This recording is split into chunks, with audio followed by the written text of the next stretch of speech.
કેમ છો મિત્રો? આજે આપણે વાત કરીશું એક એવા હિડન જેમ વિશે જ્યાં સંસ્કારી નગરી વડોદરાના આદ્ય સ્થાપક બ્રહ્મર્ષિ વિશ્વામિત્રનું 5000 વર્ષ પુરાતન પૌરાણિક સ્થાન આવેલું છે. માનવામાં આવે છે કે ઋષિ વિશ્વામિત્ર અહીં તપ કરતા હતા. વિશ્વામિત્રી નદીના કિનારે નવનાથ મહાદેવમાંના એક એવા જાગનાથ મહાદેવના મંદિરની તદ્દન નજીક આવેલ આ સ્મારક ભવનની દેખભાળ વિશ્વ ગાયત્રી ટ્રસ્ટ દ્વારા કરવામાં આવે છે. અહીં પૌરાણિક નિર્ભયનાથ મહાદેવનું મંદિર આવેલું છે. ઉપરાંત ગાયત્રી માતાની પણ અહીં આરાધના કરવામાં આવે છે. ઋષિ વિશ્વામિત્ર સિવાય અહીં અનેક મહાન ઋષિમુનિઓની પ્રતિમાના દર્શન કરી શકાય છે. આ સ્થળે દર રવિવારે ગાયત્રી યજ્ઞ કરવામાં આવે છે.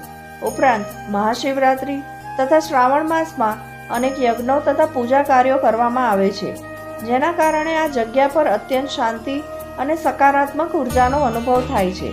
શું તમે આ જગ્યા વિશે જાણો છો?